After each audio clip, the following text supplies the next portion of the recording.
자, 여러분 아멘 하십시오. 할렐루야. 큰 소리로 할렐루야. 우리 옆에 분에게 할렐루야. 옆에 분에게 하세요. 할렐루야. 아멘입니다. 할렐루야입니다. 아멘이죠. 예, 우리 하나님 살아계십니다. 지금 막 얼마나 많이 느껴지는지 모르겠습니다. 오늘은 성경으로 검증하라, 성경으로 검증하라라는 제목으로 여러분들과 함께 큰 은혜를 나누기를 원합니다. 자, 우리 석중이와 소중이의 다른 점이 있습니다. 뭐가 다른지 아십니까? 비슷해요. 석중이 어릴 때와 같은데 소중이와 석중이의 다른 점이 명백히 다른 게 있습니다. 뭐냐면 석중이 어렸을 때는요, 제가 무섭게 하고 뭔가 이렇게 뭘 들고 위협하면 꼬리를 금방 내립니다. 말을 잘 들어요. 근데 우리 소중이는요, 안 들어요. 끝까지 울면서 자기 원하는 것을 끝까지 울면서 얘기하는데 한 번만 얘기하는 것이 아니라, 가령 제가 차를 그러니까 지상에다 세우고 싶은데 우리 소중이는요, 지하에다 세우고 싶은 거예요. 왜냐하면 지하에 가면 울리잖아요. 거기서 노래 부르는 걸 너무 좋아해요. 그러니까 제가 세우려고 하면 지하 가요. 안 돼. 지하 가요. 그러면서 울기 갈 때까지 계속, 어제도 막 지하 가요, 지하 가요. 제가 피곤하잖아요. 지하 갔다 올라오면 다리도 아프잖아요. 귀찮잖아요. 몸이 피곤하니까 그냥 지상에 세우려고 해도 우리 소중이는 지하 가요, 지하 가요, 지하 가요. 계속 지하 가요를 수십 번을 울면서 얘기합니다. 너 안 돼. 너 만약에 지하 가서 자리 없으면 너 혼날 줄 알아. 지하 가요, 지하 가요. 가면은 꼭 자리가 하나 있어요. 그 뭐라는지 아십니까? 와, 신난다. 그래, 내리자마자 그러면서 반짝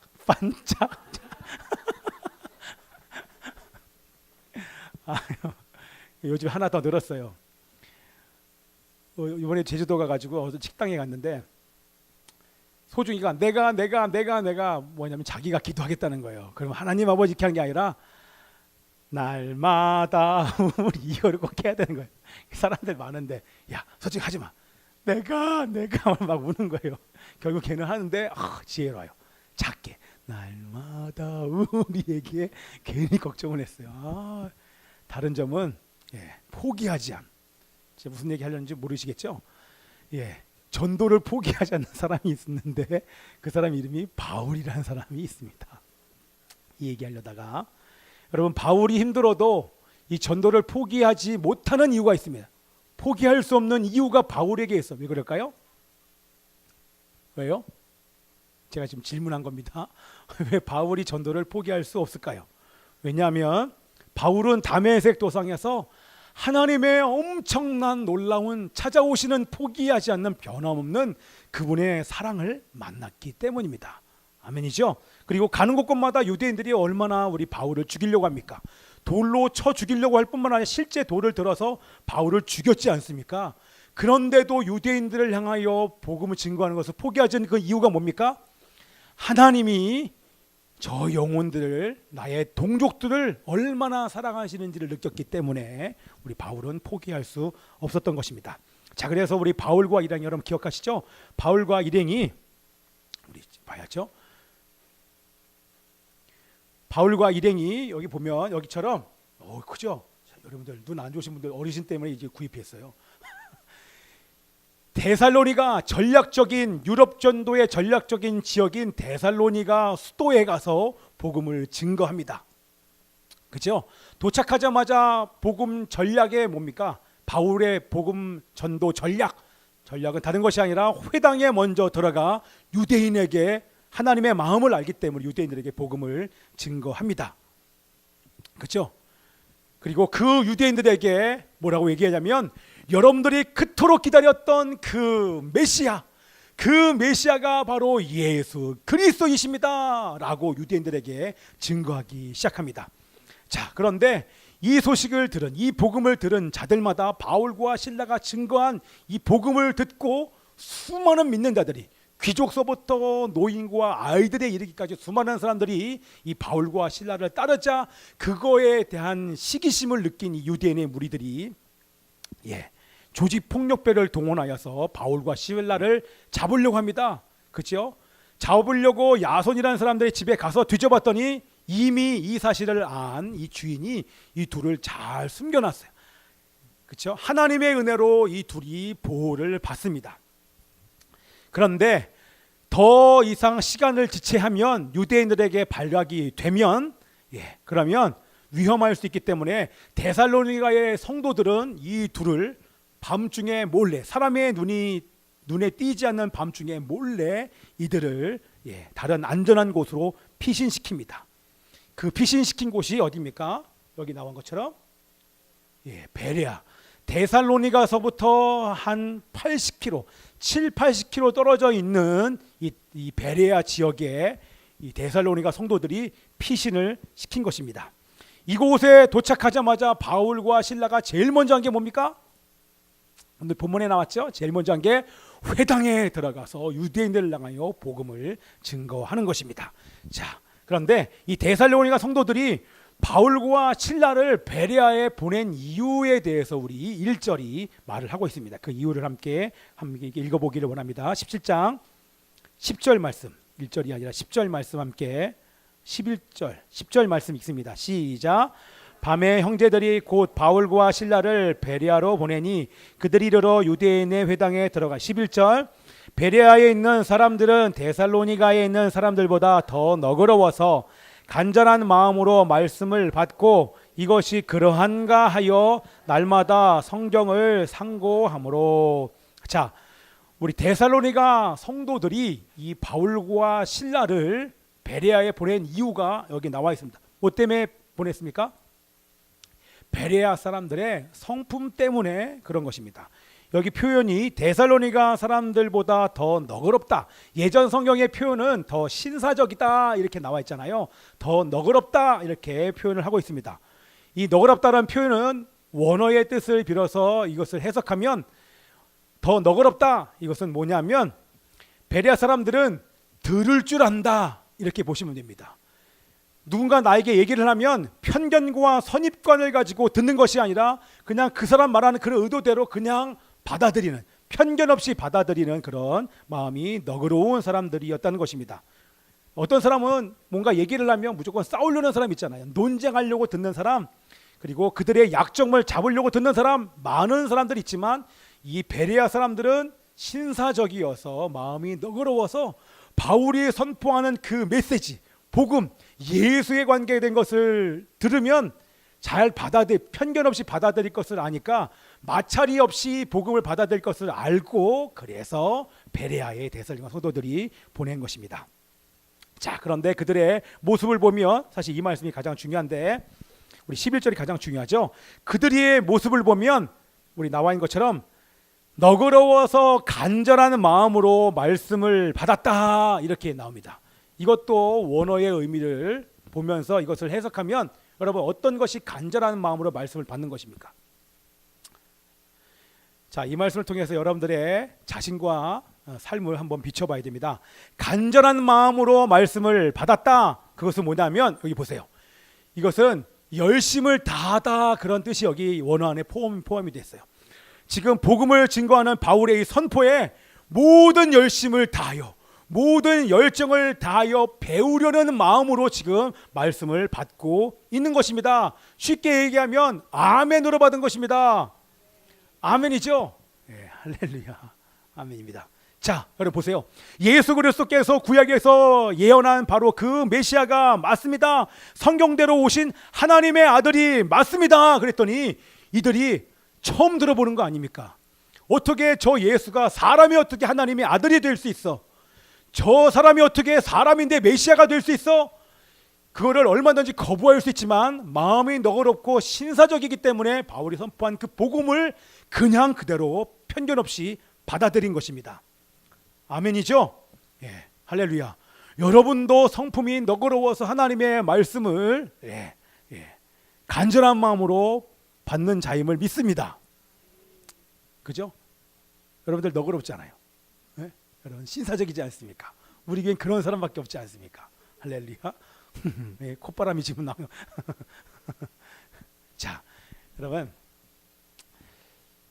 어떤 성도들에게 목회자를 향해서 기대하는 것이 무엇입니까? 목회자에게 성도들이 목회자에게 어떤 설교를 원하는지를 한번 물어봤어요. 여러분 어떻습니까? 저에게 목회자에게 어떤 설교를 원하십니까? 어떤 설교를 듣기를 원하십니까? 이렇게 물어봤더니 뭐라고 하냐면 다른 것이 아니라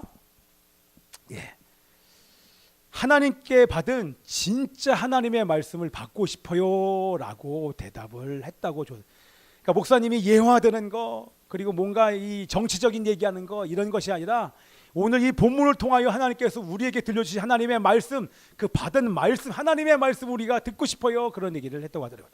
또 어떤 성도들한테 앙케이트 조사를 했어요. 기관에서 조사를 해서 성도들이 교회에게 가장 원하는 것이 무엇인가? 여러분들 어떤 걸 원하십니까? 교회를 통해서 여러분들이 얻기를 원하는 게 어떤 걸 얻기를 원하십니까? 그렇잖아요. 많이 있는데 그 중에 제일 첫 번째가 하나님을 알기를 원합니다. 이게 첫 번째 조사에서 나온 것입니다. 자, 그러면 얘기를 바꿔서 성도들이 제가 설교할 때 저한테 원하는 것이 있듯이 저도 설교할 때 여러분들에게 원하는 것이 있을까요? 없을까요? 당연히 있지 않습니까? 제가 매 때마다 설교할 때 그런 꿈을 안고 주의 꿈을 안고 설교하리라 그런 마음으로 설교를 하는데 어떤 마음으로 제가 설교하겠습니까? 제가 설교하면 이 설교 메시지를 하나님의 말씀으로 받고, 아멘이죠? 하나님의 말씀으로 받고 이 말씀을 그대로 순종해서 지키려고 몸부림치기를, 그렇게 살기를 바라는 마음으로 제가 설교하지 않겠습니까? 아멘이지 않습니까? 지금도 그런 마음으로 제가 올라왔습니다. 우리 예림이가 목사님을 향해서 목사님 선포되는 이 메시지가 하나님의 말씀이야. 내가 이 말씀대로 내가 순종해서 내가 살면서 살아야지. 이런 마음으로 설교 듣기를 목사님은 원해. 알았지, 예림아? 그러려면 목사님 봐줘야 돼. 알았지? 아무리 원해도 딴 데 보면 그거는 원하는 게 아닙니다.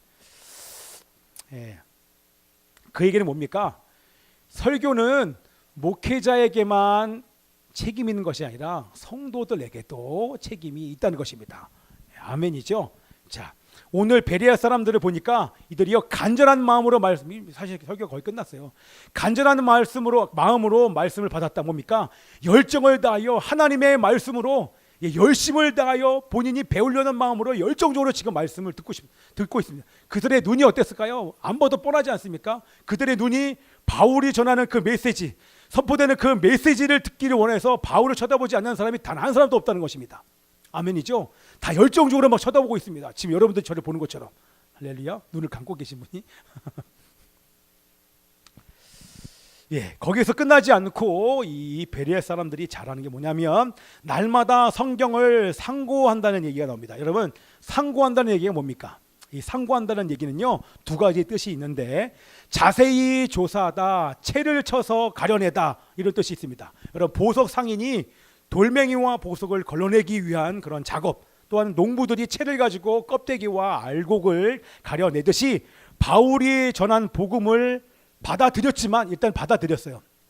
신사적이고 너그러우니까 일단 선포되는 그 메시지를 믿음으로 받아들입니다. 그리고 나서 거기서 끝난 것이 아니라 바울이 전하는 복음이 정말 진리인지 아닌지, 그리고 이것이 성경 원래 이 본문에서 말하는 것에 대한 진짜 본래의 의미, 본의인지 아닌지를 확인하기 위한 작업을 거치기 위해서 날마다 성경을 공부하고 연구했다는 것입니다. 정말 멋있지 않습니까? 얼마나 멋있습니까? 그렇죠? 제가 선포되는 이 메시지가 정말 맞는지 틀리는지 성경을 읽고, 뿐만 아니라 이 성경에서 말하는 이 메시지가 이게 정말 하나님께서 이 성경의 본래의 원래 의미인지 아닌지를 여러분은 집에서 다시 한번 성경을 읽으면서 공부하십니까? 어떠세요? 다르지 않습니까? 그렇게 되기를 바랍니다. 아멘입니다. 그래서 날마다 성경을 찾고, 때로는 바울에게 찾아가서 다시 묻고 찾고 성경을 통해서 계속 묵상하면서 시간을 보냈다는 것입니다. 자, 그래서 제가 사실 오늘 여기 본문에서 여기서 하고 싶은 얘기가 뭐냐면, 오늘 우리 제목이 뭡니까? 성경으로 검증하라. 자, 현재 보세요. 여러분, 신앙생활의 기준은 자신의 경험이나 생각이 기준이 아닙니다. 그럼 아멘이죠. 여러분의 신앙생활의 기준은 반드시 기준은 경험의 기준을 둘 수 없어요. 기준은 움직이지 않아야 되지 않습니까? 기준은 정확하게 하나님의 완전한 계시인 성경의 기준을 둬야 됨을 믿습니다. 아멘. 우리가 바른 신앙을 하기 위해서는 반드시 하나님의 말씀 위에 기초가 세워져야만 합니다. 아멘. 여기서 할 얘기가 얼마나 많은지 모릅니다. 그러나 줄여서 뭘 얘기하고 싶냐면, 그래야 이 마지막 시대에 이단에게 미혹당하지 않을 수 있는 것입니다. 자, 여러분, 왜 이단에 넘어갑니까? 성경을 모르기 때문에 그래요. 성경을 본인이 공부하지 않고 연구하면서 자신의 마음 안에 새기지 않아서 그렇습니다. 여러분, 우리 신천지에서는 뭐라고 얘기합니까? 이만희가 재림보혜사 이렇게 얘기합니다. 재림보혜사, 하나님의 성령이, 그리고 거기에 또 물을 어떻게 타냐면, 하나님의 성령이 임한 사람들은 다 보혜사야, 이렇게 말을 흐립니다. 여러분, 우리나라에 나타난 모든 이단들의 그 원류를 처음에 원조를 가보면 처음 시작 다 자기가 보혜사야 그러면서 이 이단이 통일교가 그랬고 박태선이가 그랬고 다 거기서 나온 줄기가 바로 신천지 아닙니까? 재림보혜사라고 얘기를 해요. 재림보혜사. 그런데 이 얘기를 듣고 본인이 성경을 통해서 보혜사 그러면, 보혜사는, 여러분 이것을 신천지 한번 가서 사람들과 만나면 신천지 사람에게 물어보십시오. 보혜사는 조건이 뭐냐면 시간과 공간을 초래해야 됩니다. 아멘이죠. 예수와 하나님의 영은 각 사람들 안에 거하시지 않습니까? 그런데 한 사람이 어떻게 보혜사가 됩니까? 이건 너무나도 간단한 진리인데도 본인이 모르니까, 보혜사에 대한 개념이 성경적인 개념이니까, 재림도 성경적인 단어요, 보혜사도 성경적인 단어니까 재림보혜사, 계시를 받은 자, 그게 비유풀이를 통해서 내가 바로 재림보혜사다. 거기 아멘 하면 자꾸만 듣다 보면 세뇌가 돼서 이제는 진리를 증거해도 그게 들리지가 않는 거예요. 얼마나 안타깝습니까? 자, 그렇기 때문에 여러분들, 진리가 흔들리지 않으려면 여러분 정확하게 이 성령의 기초 위에 여러분의 삶과 신앙이 놓여져야 됨을 믿습니다. 다시 한번 얘기하지만 성경만이 인간의 구원을 위한 우리의 신앙과 행위에 대해 하나님의 뜻을 나타내주는 완전한 계시입니다. 아멘 하십시오. 성경이 하나님의 말씀이 하나님의 완전한 계시인 것입니다. 아멘. 여러분, 경험하는 어떤 것도, 여러분이 들은 어떤 것도 반드시 성경을 통해서 검증해야 됩니다. 그래서 오늘 제목이 성경으로 검증하라는 것입니다. 여러분의 지금 삶에서 어떤 현상이 나타났어요. 그게 정말 하나님의 뜻인지 아닌지 맞는지는 성경을 통하여 검증해봐야 됩니다. 그러지 않으면 남들이 하지 못한 경험, 남들이 해보지 못한, 듣지 못한 계시를 들었다고 해서 누군가에게 얘기를 하잖아요. 그러면 거기에 다 넘어가는 것입니다. 반드시 성경으로 검증을 해봐야 됩니다. 다시 한번 얘기합니다. 여러분이 듣고 경험한 어떤 것도 성경으로 검증해 봐야 합니다. 그러려면, 천천히 얘기하면, 그러려면 여러분들 반드시 날마다 성경을 읽고 묵상하고 공부하고 연구하며 암묵성 묵상하며 순종하셔야 됩니다. 여러분, 정말 지금 이 마지막 시대예요. 얼마나 많은 이단들이 지금 판을 치는지 몰라요. 여러분, 교회, 그럼 하나님의 교회가 제일 먼저 인터넷에 떠요. 삼위일체, 그러면 다 신천지 아니면 하나님의 교회 안성홍들이 올린, 그쪽 단체에서 올린 글들이 얼마나 많은지 몰라요. 길거리에서 누구 전도하는 사람 만나면 다 그쪽 사람들이에요. 교회 다니는 사람들이 별로 없어요. 왜? 이게 말세에는 진리를 미혹하는 자들이 나타나겠다고 주님께서 약속하셨기 때문에 당연한 수순인 것입니다. 그러나 우리가 그들에게 넘어가지 않기 위해서는 정확하게 우리가 날마다 말씀 위에 서야 됨을 믿습니다. 자, 우리 베레아 사람들이 다 끝났어요. 저리 보세요. 베레아 사람들은요, 날마다 말씀을 상고합니다. 들은 말씀이 정말 하나님의 뜻인지를, 본래 하나님의 의미인지를 계속 묵상하고 하나님께 여쭙고 기도하면서 하나님으로부터 확증을 말씀을 통해서 기도 가운데 받은 것입니다. 그렇게 받은 사람은요, 절대 흔들리지 않아요. 그 어떤 이단이 와도 절대 흔들리지 않고 오히려 되려 우리가 복음을 증거하게 되는 줄 믿습니다. 아멘입니다. 그래서 바울이 전한 복음이 진리임을 확신합니다. 진리임을 확신하자 이 베레아 사람들이요, 귀족들이 다 예수님을 믿기 시작합니다. 남자들이 많은 수많은 남자들과 여자들이 예수님을 영접합니다. 복음은 유대인이나 헬레인이나 구별 없이 모든 믿는 자에게 구원을 주신 하나님의 능력이 됨이라. 복음의 능력이 이 베레아 지역에서 나타나고 있는 것입니다. 아멘입니다. 사랑하는 여러분, 말씀을 전하는 자도 중요하지만 이렇게 베레아 사람들처럼 말씀을 듣는 여러분들도 얼마나 중요한 것을 꼭 깨닫는 은혜가 있기를 기도합니다. 제가 선포되는 이 메시지, 저도 기도하면서 수많은 메시지를 설명하면서 저도 전할 수 있겠지만, 그것보다는 오늘 이 본문의 의미와 이 본문을 통해서 우리 주님이 여러분들에게 하시기를 원하시는 한두 가지의 한 원포인트 정도의 설교를 제가 하면서 여러분들에게 간단하게 설교를 하고 있습니다. 그렇기 때문에 여러분들 이걸 들으시고 집에 가서 한번 묵상하시고 기도 가운데 확증을 하셔야 돼요. 그러면 여러분의 마음속에 완전히 새겨지게 될 줄 믿습니다. 아멘입니다. 그러나 모든 사람들이 복음을 듣고 예수님을 믿었을까요? 베레아 사람들이요? 아니에요. 베레아에서도 분열이 있었습니다. 우리 13절 말씀 읽습니다. 13절 말씀 시작.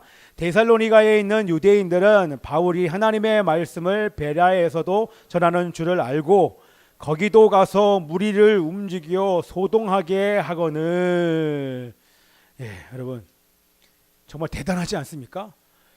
데살로니가에서 조직폭력배를 동원했던 그 사람들이 바울이 베레아에서 복음을 증거하고 있다는 이 소식을 듣자마자 그 길로 쫓아옵니다. 그 70km, 80km 되는 이 먼 거리를 쫓아서 달려옵니다. 달려와서 거기서도 사람들을 선동하여 복음을 증거하는 것을 방해합니다. 여러분 뭐예요? 사단은 집요합니다. 그리고 사단은 급합니다. 하나님은 여유가 많으시지만 사단에게 속한 사람들은 얼마나 급한지 모릅니다. 여기까지 쫓아왔어요. 여러분들 뭘 보셔야 됩니까? 여러분들 이들의 열심을 보셔야 됩니다.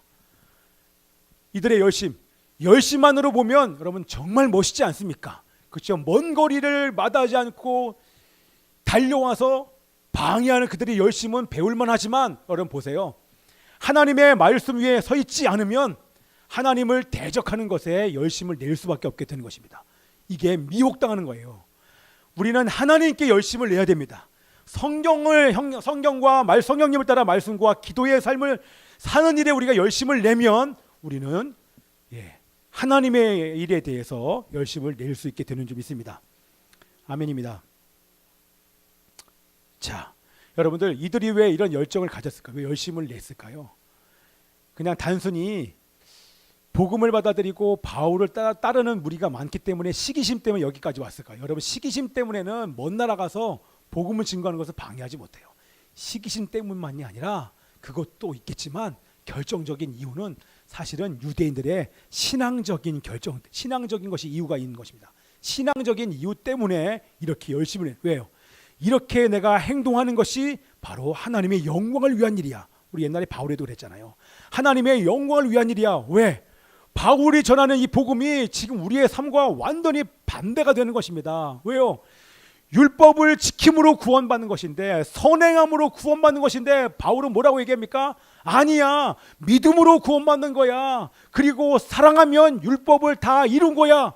본인들이 얘기한 거랑 완전히 다른 복음을 얘기하니까 저것이 이단이라고 생각해서 하나님의 영광을 위하여 지금 대적하고 있는 것입니다.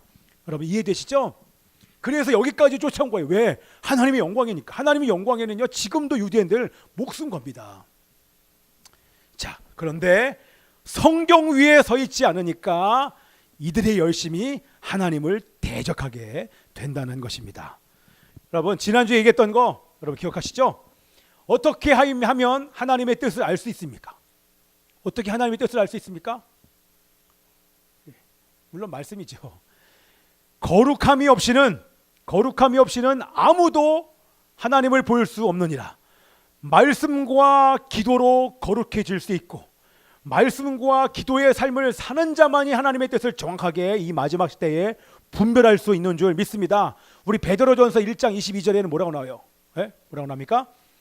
진리에 순종함으로 너희의 영혼이 깨끗해졌다. 진리에 순종할 때만이 깨끗해지는 것입니다. 아멘. 그래서 말씀과 기도로 거룩해져야 정확히 오늘날을 향한 이 시대를 향한, 우리 교회를 향한, 우리 가정을 향한, 우리 사업을 향한 하나님의 뜻이 무엇인지 정확히 분별할 수 있게 되는 줄 믿습니다. 아멘입니다. 또한 기도해야 됩니다. 왜요? 말씀 가지고 기도하다 보면 이 말씀을 통해서 성령님이요, 기도 시간에 말씀을 통해서 우리의 삶을 조명해 주십니다. 여러분의 문제를 조명해 주세요. 말씀의 빛이 기도 가운데 성령을 통해 확 비칠 때 하나님의 뜻이 기도 가운데 정확히 드러나는 줄 믿습니다. 단 말씀을 가지고 기도할 때 드러나는 것입니다. 아멘. 자, 우리 14절과 15절 마지막 있습니다. 시작. 형제들이 곧 바울을 내보내어 바다까지 가게 하되 실라와 디모데는 아직 거기 머물더라.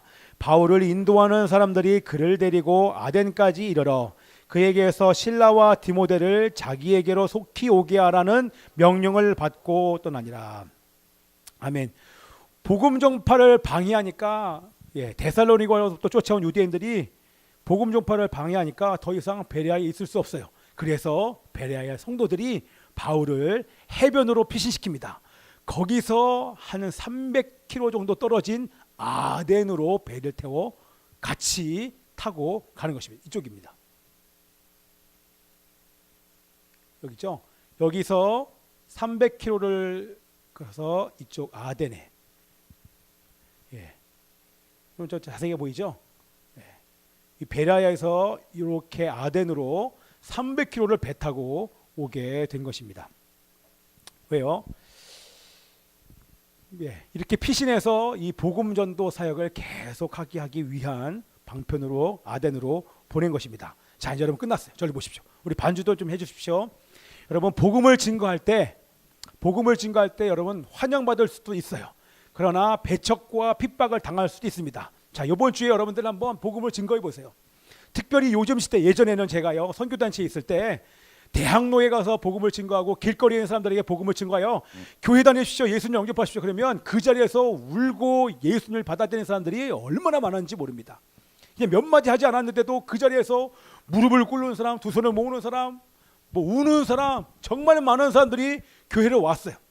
요즘에는 개척하면 사람들이 교회로 오지 않아요. 복음을 증거해도 전도지를 받아도 이 전도지 그냥 버려버립니다. 그렇죠? 관심이 별로 없게 되는 시대가 왔어요. 그러나 여러분들, 자, 우리 교회는 전도하기 위해 세워진 교회입니다. 아멘. 일산 지역과 열방 지역, 열방을 향하여 복음을 증거하기 위해 선교하는 교회로 우리 교회를 세워주신 줄 믿습니다. 아멘. 그러기에 저만 전도하는 것이 아니라 이제 여러분들 있는 그 자리에 저는 전도하셔야 돼요. 사업을 통해서 만나는 사람들, 직장에서 만나는 사람들, 학원에서 만나는 사람들, 우리 커피숍에 오는 사람들, 복음을 증거하는 은혜가 있기를 기도합니다. 복음을 증거해봐야 지금 바울처럼 이 바울의 심정이 어떤지 여러분 알 수 있어요. 돌 맞아도 내가 복음을 증거할 수밖에 없는 그 이 하나님의 그 뜨거운 사랑이 저 영혼을 얼마나 사랑하시는지를 느끼게 될 수 있다는 것입니다. 여러분 꼭 한번 해보십시오. 꼭 한 번이 아니라 계속 하십시오. 우리가 복음 증거를 멈출 수 없는 이유는, 복음 증거는, 전도와 선교는 예수 그리스도께서 우리에게 말씀을 통하여 명령하신, 또한 우리에게 주어진 사명이기 때문에 우리는 멈출 수 없는 줄 믿습니다.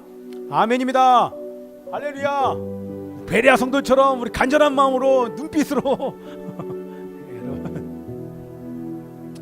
세상이 어떻게 반응하든지 상관없이 이 복음에 대한 열정을 가지고, 그러나 삶에서는 성령님을 따라 말씀과 기도의 삶으로, 그러나 사랑으로 완전히 무장되어 날마다 복음을 증가하는 그런 일이 여러분 가운데 있기를 기도합니다. 아멘입니다. 우리 함께 찬양한 다음에, 오늘은 찬양하면 또 이게 새로워지니까 찬양한 다음에 말씀 앞에서 찬양하고 나서 우리 기도하기를 원합니다. 말씀 앞에서